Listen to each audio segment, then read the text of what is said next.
रवी ऑफिसमधून घरी आला तेव्हा अचानक त्याचा फोन वाजला. रवीने फोन उचलला तर पलीकडून आवाज आला, हॅलो सर, तुम्ही रवी शर्मा बोलत आहात का?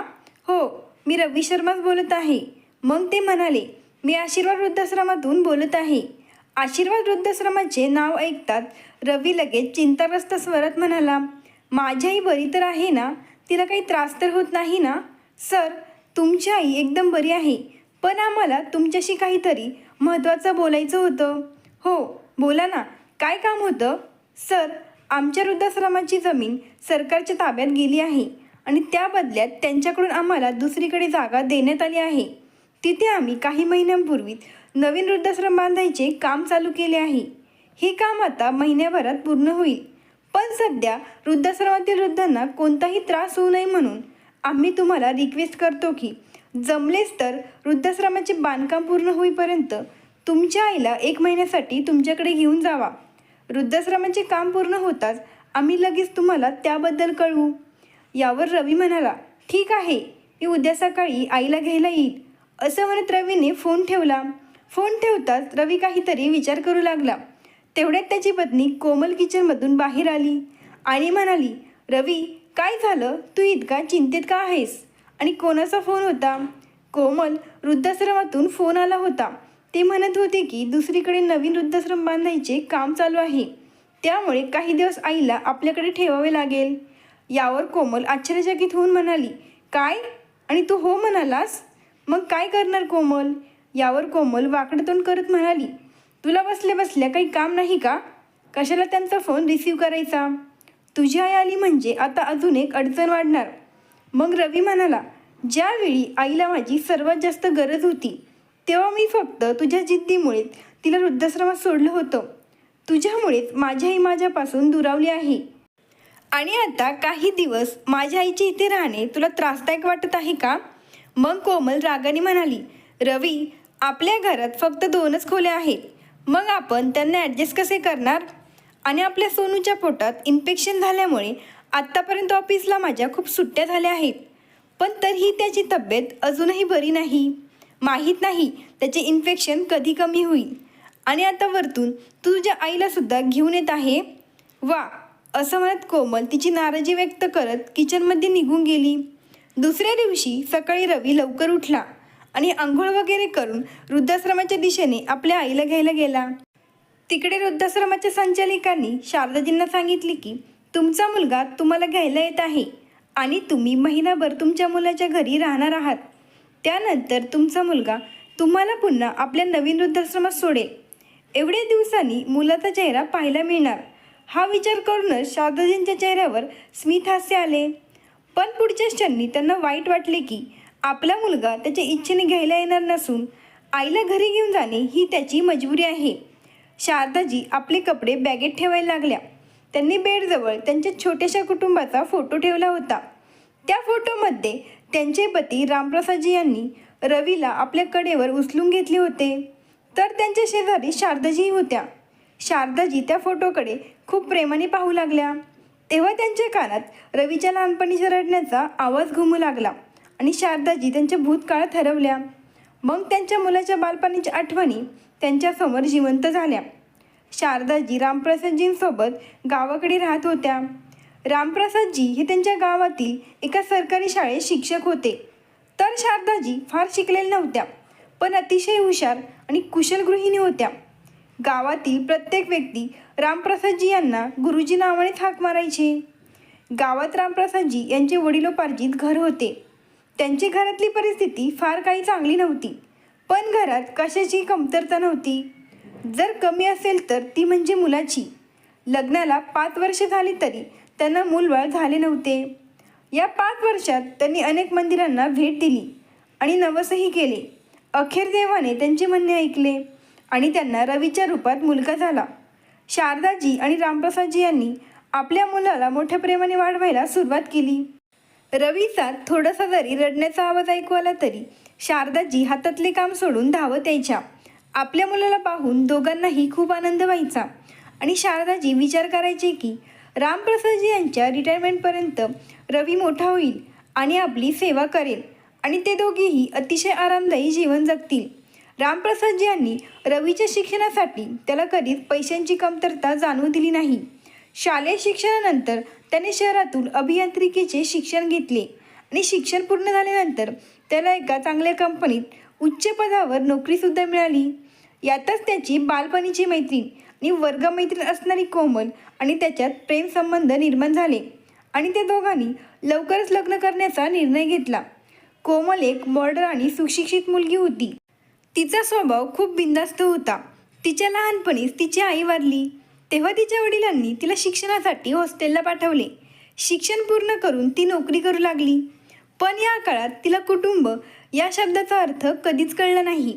जेव्हा रवीने त्याच्या आईवडिलांना त्याच्या निवडीबद्दल सांगितले तेव्हा शारदाजी आणि रामप्रसादजी यांनी विचार केला की हा काळच असा आहे.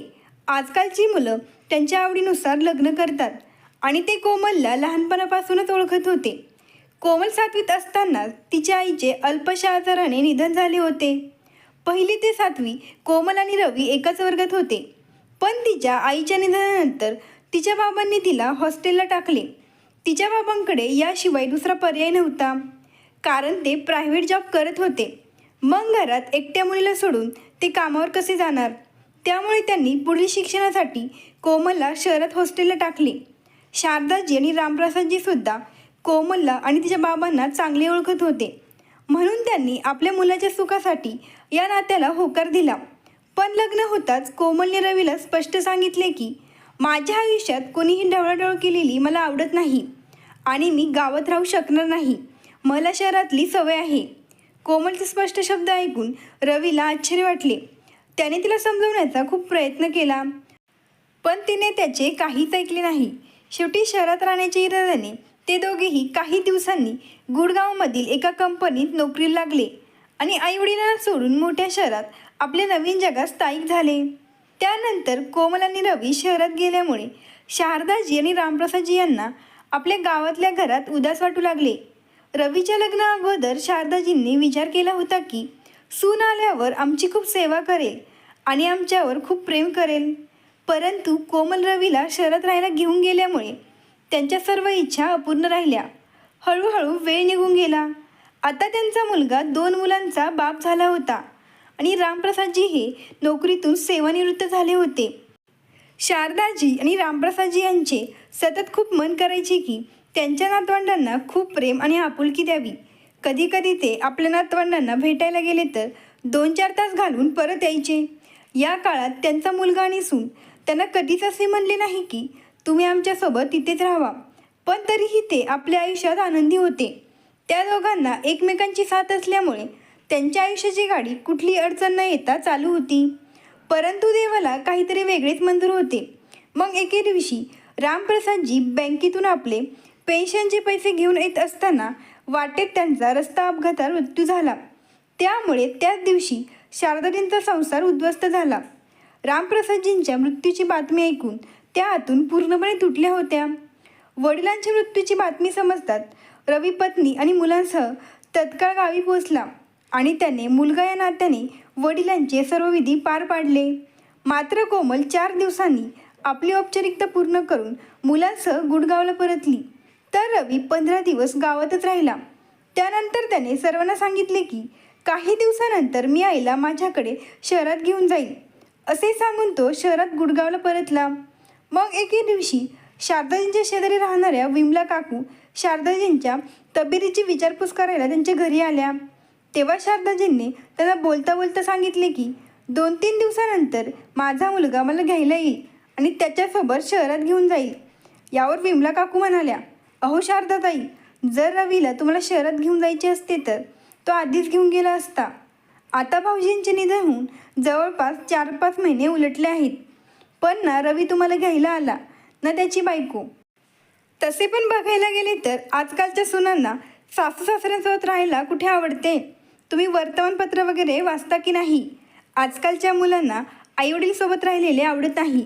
जर आईवडिलांचा त्यांना जास्त त्रास वाटत असेल तर तीच मुलं आपल्या आईवडिलांना वृद्धाश्रमात काही पैसे भरून तिकडे पाठवतात आणि त्यांच्यापासून आपली सुटका करून घेतात. म्हणजे त्यांना त्यांच्या मनासारखे जगता येते, राहता येते, फिरता येते आणि मनासारखे खाता येते. हे ऐकून शारदाजींना धक्काच बसला.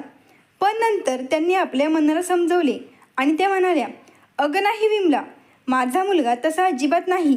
तो मला घ्यायला नक्कीच येईल. मुलाची वाट बघत बघत अशातच 6 महिने निघून गेले. तरीही रवी अजून त्यांना घ्यायला आला नव्हता. आता शारदाजींना एकटेपणामुळे नैराश्य येऊ लागले होते आणि त्या सतत आजारी पडू लागल्या होत्या.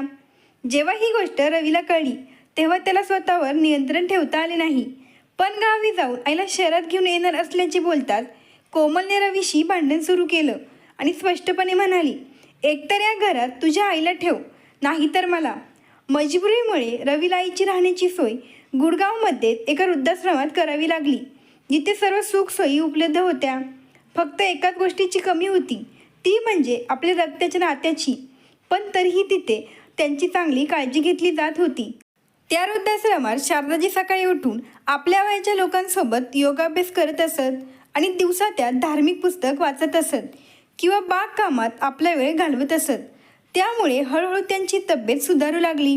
शारदाजी या वृद्धाश्रमात आपल्या वयाच्या लोकांसोबत आनंदी राहत होत्या. पण आपल्याच पुढच्या मुलाने आपल्याला या वृद्धाश्रमात सोडले याचे त्यांना दुःखही तितकेच होते. हळूहळू दिवस निघून जाऊ लागले. मग महिने निघून गेले आणि वर्षेही निघून गेली. आज शारदाजींना या वृद्धाश्रमात येऊन 5 वर्षे पूर्ण झाली होती. या काळात रवी त्याच्या ऑफिसच्या सुट्टीच्या दिवशी कधी कधी आईला भेटायला यायचा. पण 6 महिन्यांपासून तो त्याच्या आईला एकदाही भेटायला आला नाही. कदाचित तो आपल्या कामात खूप व्यस्त असावा. भूतकाळाच्या समुद्रात डुबकी मारणारा शारदाजी हा सर्व विचार करत असतानाच अचानक मागून आवाज आला, आई तू कशी आहेस? त्यानंतर रवीने आईच्या पायाला स्पर्श केला. आपल्या मुलाचा चेहरा पाहताच शारदाजींच्या चेहऱ्यावर हास्य पसरले. मग सगळं विसरून त्यांनी आपल्या मुलाला अनेक आशीर्वाद द्यायला सुरुवात केली. मित्रांनो, आई ही आईच असते. या जगात आईची जागा दुसरे कोणीच घेऊ शकत नाही. मुलाने तिला कितीही वाईट वागणूक दिली तरी तिच्या आपल्या मुलावरील प्रेम कधीच कमी होत नाही. रवीने त्यांचे सामान गाडीत ठेवले आणि त्यांना सोबत घेऊन तो घरी आला. घरी येतात त्याने दारावरची बेल वाजवली. तेव्हा कोमलने दरवाजा उघडला. आज रवीच्या सांगण्यावरून कोमलने तिच्या ऑफिसमधून सुट्टी घेतली होती. आपल्या सासू शारदाजींना समोर पाहून तिने काहीसे आडेवेडे घेत त्यांच्याच पायाला स्पर्श केला. तेव्हा शारदाजींनी कोमलच्या डोक्यावर प्रेमाने हात ठेवून आशीर्वाद दिले. तोपर्यंत रवीने आईचे सामान आत ठेवले होते. मग कोमल मंद हसत म्हणाली, या ना आई, आतमध्ये येऊन बसा. कोणीतरी आले असल्याचा अंदाज लावत मुले लगेच धावत हॉलमध्ये आली. रवीची 6 वर्षाची मुलगी तिच्या मम्मीला म्हणाली, मम्मी या आजी कोण आहेत आणि त्या कुठे राहतात? तेव्हा रवीचा 8 वर्षाचा मुलगा सोनू खोडकर स्वरात म्हणाला, अगं दीदी, आपल्या घरी पाहुणे आले आहेत. तेवढ्यात रवी मागून आला आणि हसत हसत म्हणू लागला, बेटा हे पाहुणे नाहीत, ही माझी आई आणि तुमची आजी आहे. तुम्ही दोघे जेव्हा लहान होता तेव्हा तुमची हीच तर आजी तुम्हाला भेटायला यायची. आता पटकन आजीच्या पायाला स्पर्श करा आणि आशीर्वाद घ्या. शारदाजींनी आपल्या नातवंडांना छातीशी घट्ट मिठी मारली आणि त्यांच्यावर खूप प्रेम केले. त्यानंतर त्यांना आपल्या मांडीवर बसवले आणि त्या हसून आपल्या नातवंडांशी गप्पा मारू लागल्या. पण इकडे कोमल मनात विचार करत होती की 2 रूमच्या फ्लॅटमध्ये सासूच्या राहण्याची व्यवस्था कशी करावी हे तिला समजत नव्हते. मनातल्या मनात तिलाही आपल्या नवऱ्यावर राग येत होता. आईला वृद्धाश्रमातून आणणं इतकं महत्त्वाचं होतं का? तर मग तिला गावाकडच्या घरी का सोडलं नाही? इथे माझ्या डोक्यावर बसवायची काय गरज होती? शारदाजींना त्यांच्या सुनेचा स्वभाव माहीत होता. कोमलच्या फुगलेल्या चेहऱ्यावर तिची नाराजी स्पष्टपणे दिसत होती. पण तिच्या वृत्तीकडे दुर्लक्ष करून शारदाजी मुलांना म्हणू लागल्या, अरे मुलांनो, तुमची आजी इतक्या दिवसांनी तुमच्या घरी आली आहे. मग तुम्ही आजीला तुमची खोली दाखवणार नाही का? यावर मुले म्हणाली, हो आजी, चल आम्ही तुला आमची खोली दाखवतो. असे म्हणत मुलांनी आजीचा हात धरला आणि तिला त्यांच्या खोलीत नेले. रवी त्याच्या मुलांना म्हणाला, आजीचे सामानसुद्धा तुमच्या खोलीतच ठेवा. आजपासून आजी तुमच्यासोबत तुमच्या खोलीतच झोपणार आहे. आणि तुम्हाला माहीत आहे का, तुमची आजी खूप छान आहे. ती खूप छान छान गोष्टी सांगते. झोपायच्या आधी तिच्याकडून नक्कीच गोष्ट ऐका. हे ऐकून दोन्ही मुलं आनंदाने किलबिलाट करू लागली. खोलीत बसून कधी त्या आजीला आपली खेळणी दाखवायचे तर कधी तिच्याशी खेळ खेळायचा हट्ट करायचे. कोमलने जेवणाच्या टेबलवर जेवण ठेवले. तेव्हा शारदाजी दोन्ही मुलांसोबत जेवायला बसल्या. रवीही हात धुवून आला. कोमल किचनमध्ये सगळ्यांसाठी गरमागरम चपात्या करत होती तेव्हा शारदाजी म्हणाल्या, एक गोष्ट चांगली झाली बेटा. खूप दिवसांपासून मलाही मुलांसोबत वेळ घालवायची तीव्र इच्छा होती. देवाने माझी ही इच्छा पूर्ण केली आहे. आता देवाने मला त्याच्याकडे बोलावलं तरी मला काही हरकत नाही. आईचे असे बोलणे ऐकून रवीच्या डोळ्यात अश्रू आले, पण त्याने आपले अश्रू कसे तरी लपवले आणि जेवायला सुरुवात केली. सर्वजण मोठ्या उत्साहाने जेवण करत होते, पण सोनूने अगदी थोडंसंच जेवण केलं आणि ताट सरकत म्हणाला, बस, मला आता भूक नाही. हे पाहून शारदाजी म्हणाल्या, अरे बेटा, तू अजिबात काही खाल्ले नाहीस. तू जेवला नाहीस तर तुझ्यात खेळायला ताकद कुठून येणार? तेव्हा रवी म्हणाला, आई, सोनूला पोटाचे इन्फेक्शन झाले आहे. त्यामुळे त्याला अनेकदा पोटदुखी आणि उलट्यांचा त्रास होतो आणि त्याला भूकही लागत नाही. मग शारदाजी काळजीने म्हणाल्या, बेटा, तू त्याला डॉक्टरांकडे घेऊन गेला नाहीस का? आई, सोनूला मी डॉक्टरांकडे घेऊन गेलो होतो, पण औषधांचा फारसा परिणाम होत नाही. एक ठराविक काळापर्यंत औषधांचा परिणाम दिसून येतो, पण पुन्हा त्याला पोटदुखीचा त्रास सुरू होतो, असे सांगून रवीही काळजीत पडला. रात्री शारदाजींच्या झोपण्याची व्यवस्था मुलांच्या खोलीत करण्यात आली होती. आजीच्या येण्याने मुले खूप आनंदित झाले. मग शारदाजींनी त्यांना रामायणातली कथा अतिशय मनोरंजकपणे सांगितली. दोन्ही मुलांनी ती गोष्ट अतिशय ध्यान देऊन ऐकली. शारदाजींना येऊन अजून एक दिवससुद्धा झाला नव्हता आणि दोन्ही मुले त्यांच्यासोबत खूप मिसळले होते. त्यानंतर मुले आणि शारदाजीसुद्धा झोपून गेले. दुसऱ्या दिवशी सकाळी कोमलला जाग आली तेव्हा तिने घड्याळाकडे बघितले तर सकाळचे 7 वाजले होते. आता ऑफिसला जायला उशीर होणार या भीतीने ती पटकन उठली आणि आंघोळ करून स्वतःसाठी आणि मुलांसाठी 2 मिनिटात बनणारे नूडल्स बनवायला ती किचनमध्ये जाऊ लागली. पण ती तिच्या रूममधून बाहेर पडताच आश्चर्यचकित झाली आणि विचार करू लागली की स्वयंपाकघरातून अन्नाचा खूप सुंदर असा वास कसा काय येत आहे. खरं तर तिच्या सासूने सकाळी लवकर उठून बटाट्याची भाजी आणि कोबीचे गरमागरम पराठे तयार केले होते. ते पाहून कोमलला थोडी लाज वाटली, पण पुढच्या क्षणी शारदाजींच्या प्रेमळ बोलण्याने तिची लाज दूर झाली. अरे कोमल बेटी, उठलीस का? जा, तू ऑफिससाठी तयार हो. मी सगळ्यांचा टिफिन तयार केला आहे. चहा आणि नाश्ता पण तयार आहे. चल, तू आता पटकन नाश्ता करून घे बरं, नाहीतर तुला ऑफिसला जायला उशीर होईल. कोमल हसत म्हणाली, ठीक आहे आई, पण आधी मी मुलांना तयार करते, मग नाश्ता करते. तेवढ्यात मागून मुलांचा आवाज आला, आई, आजीने आम्हाला केव्हाच तयार केले आहे. आज आम्ही आजीसोबत पहाटेच उठलो आहे. हे सगळे दृश्य पाहून कोमल आश्चर्यचकित झाली होती. त्यानंतर कोमल तिच्या आवरून नाश्ता वगैरे करून वेळेवर ऑफिसला गेली. दुपारी ऑफिसमध्ये जेव्हा लंच टाईम झाला तेव्हा कोमलने तिचा डबा उघडला. तिचा टिफिन बघून तिच्यासोबत काम करणारे तिचे सर्व सहकर्मी आश्चर्यचकित झाले आणि म्हणाले, कमाल आहे कोमल, आज तू चक्क नूडल्स आणि सँडविचऐवजी भाजीसोबत पराठे आणले आहेत. इतका अप्रतिम वास येत आहे की ते खायचे आमचे मन करत आहे. हो, घ्या ना, असे म्हणत कोमलने तिचा टिफिन सर्वांना शेअर केला. पण कोमल, तुझ्या लाईफमध्ये एवढा बदल कसा काय झाला?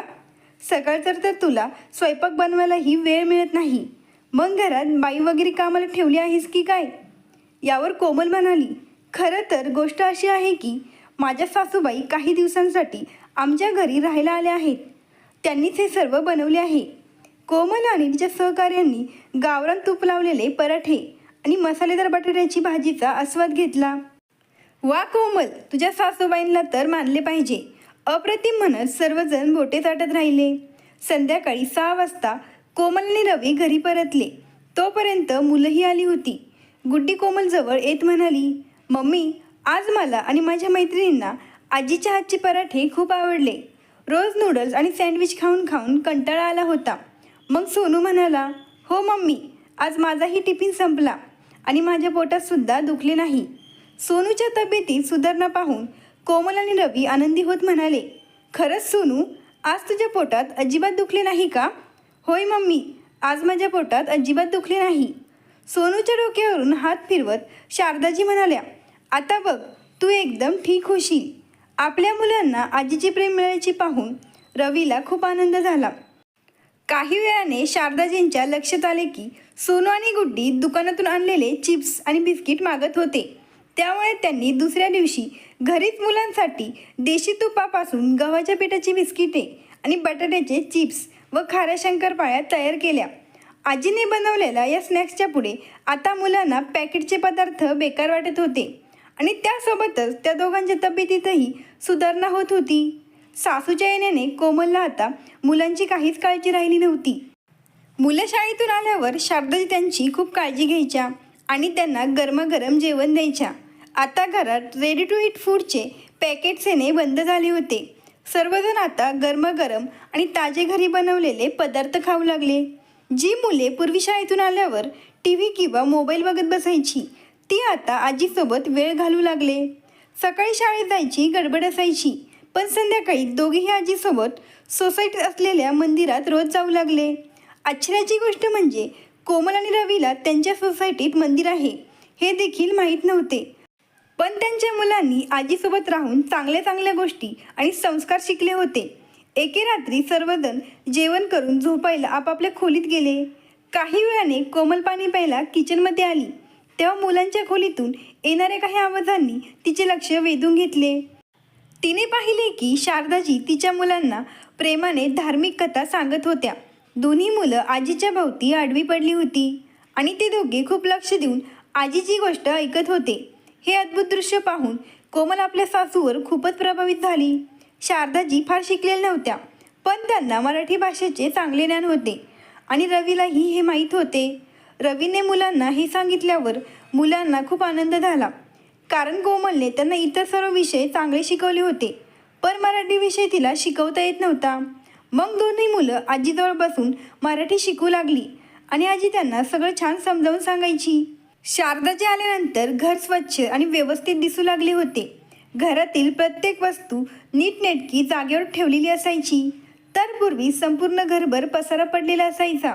आता घरात प्रवेश करतात कोमल आणि रवीला सुखद अनुभूती येऊ लागल्या. त्यामुळे हळूहळू कोमल शारदाजींवर खूप प्रभावित झाली होती.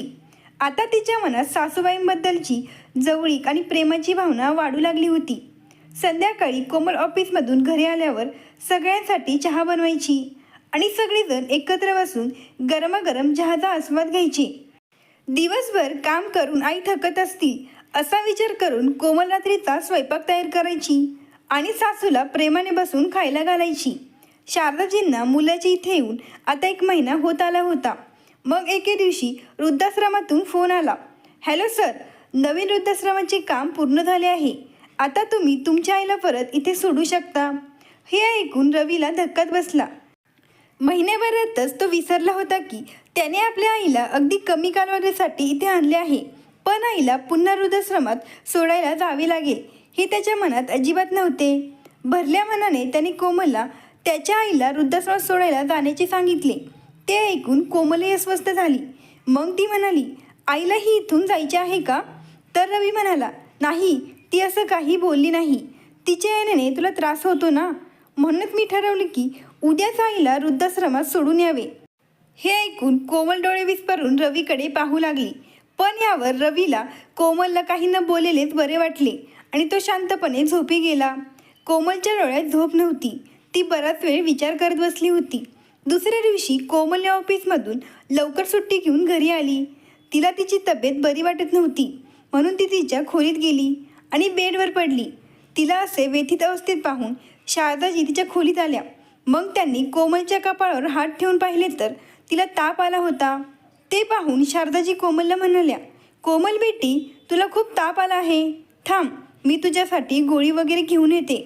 असे म्हणत शारदाजींनी पटकन हॉलमध्ये जाऊन मेडिसिनच्या बॉक्समधून तापाचे औषध आणले.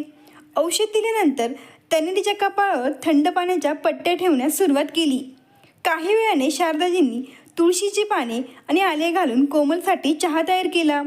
कोमलचा ताप काही वेळाने कमी झाला होता, पण तिच्या डोळ्यातून अश्रू सतत वाहत होते. त्यानंतर काही वेळाने रवीही घरी परतला होता. पण शारदाजींना समजत नव्हते की कोमलची समस्या काय आहे. ती काही न बोलता रडत होती. पण रवीला कोमलच्या रडण्याचं कारण माहीत होतं, म्हणूनच तो मुद्दाम आईच्या सामानाची पॅकिंग करून त्यांना वृद्धाश्रमात सोडण्याची तयारी करू लागला. तेव्हा कोमलने सासूला मिठी मारली आणि ढसाढसा रडू लागली आणि म्हणाली, आई, मला माफ करा. मला तुमचे प्रेम समजायला खूप उशीर झाला. लहानपणापासूनच देवाने मला माझ्या आईच्या प्रेमापासून वंचित ठेवले. पण जेव्हा मला सासूच्या रूपात आई मिळाली तेव्हा मी त्या आईचे प्रेम ओळखू शकले नाही. एवढं निस्वार्थ प्रेम फक्त आईच आपल्या मुलांवर करू शकते. आपल्या सोन्याच्या तोंडून एवढे प्रेमळ शब्द ऐकून शारदाजीही भावूक झाल्या आणि त्यांच्याही डोळ्यातून अश्रू वाहू लागले. मग कोमल म्हणाली, आई, आता तुम्ही तुमच्या मुलीला सोडून कुठेही जाणार नाहीस. तुम्हाला इथेच आमच्यासोबत राहावं लागेल. आधुनिक जीवनाच्या या धावपळीत आजपर्यंत मला आपल्या जीवनातील वडीलधारांचे महत्त्व कधीच समजू शकले नाही. आजी आजोबांनी दिलेल्या संस्कारांचा आणि शिक्षणाचा मुलांच्या जीवनावर किती सकारात्मक परिणाम होतो हे तुमच्यासोबत राहिल्यावर माझ्या लक्षात आलं. खरं सांगायचं तर कुटुंब या शब्दाचा अर्थ मला तुमच्यासोबत राहिल्यावरच कळला. आई, आता मला विविध प्रकारचे पौष्टिक पदार्थ बनवायला शिकायचे आहे. आता मी तुम्हाला कुठेही जाऊ देणार नाही, असं म्हणत ती सासूच्या गळ्यात पडून पुन्हा रडू लागली. चल हट वेडी कुठली, कुणी एवढी पण रडते का? शारदाजींनी तिला प्रेमाने खडसावले आणि तिच्या डोळ्यातील अश्रू पुसत म्हणाल्या, अरे, माझ्या सुनेकडून मला इतकं प्रेम मिळाल्यावर मी तिला सोडून कसे जाऊ शकते? त्यानंतर दोन्ही मुलांनी मागून येऊन आजीच्या पायाला घट्ट मिठी मारली. मग सोनू खोडकर स्वरात म्हणाला, आजी, तुला जायचं असलं तरी आम्ही तुला जाऊ देणार नाही. मुलांच्या या बोलण्याने घरातील वातावरण प्रसन्न झाले आणि संपूर्ण घर हास्याने गुंजू लागले. विचार करण्यासारखे आहे की माणूस देवाकडे मूल का मागतो, जेणेकरून त्यांच्या म्हातारपणात तीच मुलं त्यांची काठी बनून आयुष्याच्या शेवटच्या टप्प्यापर्यंत त्यांच्यासोबत राहतील आणि त्यांना त्यांचे आयुष्य त्यांच्या नातवंडांसोबत हसत खेळत सहज घालवता येईल. खरं तर आईवडील आपल्या मुलांसाठी प्रत्येक गोष्टीचा त्याग करतात. मग त्या मुलांचेही कर्तव्य आहे की आपल्या आईवडिलांच्या म्हातारपणी त्यांचा आधार बनावे. मित्रांनो, ही कथा आवडल्यास लगेच सबस्क्राईब करा. धन्यवाद.